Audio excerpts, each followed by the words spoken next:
Hey guys, Dr. Frank here, founder of AddictionMindset, the company that helps people quit nic, carts, dabs, and energy drinks. So in today's brief video, I'm going to tell you a little bit about my personal story, how I started to use nicotine products, what I used, my whole history, and then why I eventually chose to quit. And you're going to pick up some great tips along the way when it comes to quitting and when it comes to developing the mindset that you need to stop smoking or stop vaping or stop chewing tobacco, whatever it is. So my story started actually a while ago. I'm 31 years old now, but the first time I used nicotine, I was in high school. Growing up, I went to an all-guys high school. It was a private high school. And the big thing to do with this high school was actually chew tobacco. So chewing tobacco was the craze at my high school. Sure, people smoked cigarettes at the time, vapes weren't around, but chewing tobacco, right, that was the thing to do. So what would we do? We would go up to the 7-Eleven. I was just under 18. I probably started when I was 17. So one of the senior classmen would go up to 7-Eleven, they would buy tobacco, mark up the hell out of it, and then we would buy it from them.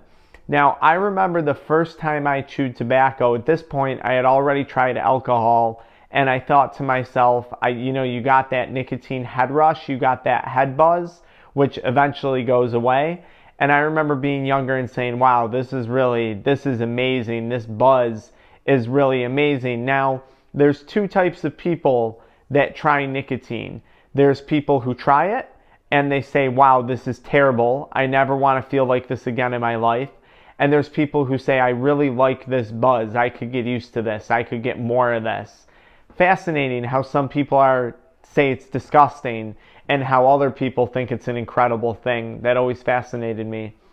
So there I am at 17 years old, got a fat lipper in, and I'm chewing tobacco. Now, unlike some of my friends who were very fortunate, I didn't throw up. A lot of people, the first time they chew tobacco or spit tobacco, they get really sick and they throw up and they never want to do it again. Unfortunately, that didn't happen to me. I can say the first time I used it, I enjoyed it. I had a lot of friends who were chewing tobacco at the time, and it eventually developed into a full-blown addiction for me. To be clear, I would chew pouches. I didn't like the long cut tobacco leaves. I liked the pouches. Like we see today, a lot of people using the Zen pouches, the On pouches, whatever they are, the Swedish snus pouches. I liked the chewing tobacco pouches, and I would always do 2 at a time when I would chew tobacco. So it started in high school, and it really took off from there. I knew it was bad for me. I knew all the dangers. It said right on the tin of tobacco, warning, may cause mouth cancer, warning, may cause gum disease. I didn't care. Much like many people that I work with, I was younger. I really thought that would never happen to me, and I really firmly believed that I would quit. I'll do this for a little bit here and there, and I'm going to quit way before I have any problems. Fast forward to being, older now, and well, I didn't quit in time. But so let's go back to high school. So there I was. I'm in high school. I'm chewing tobacco, and I like it. Fine. Eventually, cigarettes came around, and I remember my first cigarette was a Camel cigarette. I was underneath a bridge on a bike path smoking cigarettes with a bunch of friends, and I liked the cigarettes, but they smelled. They were a lot harder to use, right? My family certainly did not allow me to smoke or use nicotine, so I had to do my best to hide it from my family, right? So here I was under a bridge on a bike path, and I literally cut armholes in a garbage bag, as did my friends, and I literally put like a garbage bag over my body, hoping that would prevent the smell from coming through. And it didn't. I still got caught. I still got in trouble. So then I started smoking cigarettes, and I couldn't do that often. I wasn't crazy about them. I didn't get the same head rush at the time. And then I got really heavy into cigars. I used to buy cigars from, this was just some grown man who would sell them to high schoolers at our local coffee shop. So every 2 or 3 weeks, I'd get like a pillowcase full of Philly cigars. Like, I wasn't using them for weed or anything. I didn't smoke weed at this point in my life. I didn't actually smoke until I was about 23 years old when it came to weed. That wasn't until college, thank God. And anyways, so I was chewing tobacco, smoking cigarettes, and smoking cigars. And this was on a pretty regular occasion. I chewed tobacco every day. I'd smoke cigars every weekend, and I'd smoke cigarettes every weekend. And I always said I was going to quit. And then high school ended, and I went on to college, and I still hadn't quit. Here I am, I'm in college, and I didn't quit.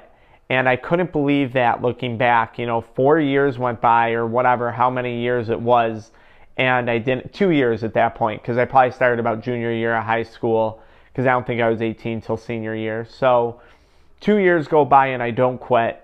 And at this point, I don't even think I'm acknowledging wanting to quit. Like, I think about it, but I don't care. But I'm really addicted. I'm heavily addicted at this point. I'm chewing a lot of tobacco. And college comes around. My first girlfriend, she smoked cigarettes. I chewed tobacco. I thought it was like a match made in heaven because she didn't judge me for chewing tobacco. I didn't judge her for smoking cigarettes. So I was in college for 7.5 years, and I remember telling myself, I'm going to quit after undergrad. And it just got worse because I used the stress of college as an excuse. And I really became dependent on nicotine when it came to studying, when it came to getting through college. And the addiction actually got worse in college. Instead of quitting like I told myself I was going to do, it got worse. And then grad school came around, and I said, I'm going to quit when I get into grad school, when I get into clinic. And I didn't quit. The addiction was the same, if not, it actually just got worse again because there was more stress in my life, and we all lied to ourselves, telling ourselves that addiction helps with stress, that nicotine helps with stress, even though it doesn't. So now I'm chewing tobacco, I'm having occasional cigarettes when I'm drinking, and at this point in college, I really didn't smoke cigars. It was too much work. I hated smelling for 3 days after a cigar. And life goes on. I'll make another video about weed, but eventually, 23, 24 years old, I start smoking weed. And I don't know what year it was, but they come out with, it was the blue electronic cigarettes, like the original blue disposable electronic cigarettes. And then they came out with an Enjoy cigarette. And that was the first time I vaped. It was a blue electronic cigarette. I had a cousin who worked for this company, and he had like samples of them, and I tried them, and I was like, wow, this is cool. Maybe I'll use this to quit chewing tobacco. Maybe I'll use vaping to help me quit using chewing tobacco. And that failed terribly. I just wound up adding vaping into my mixture of tobacco habits. When I didn't want to chew tobacco because, most girls thought that was gross, I would just go sneak a hit of my vape.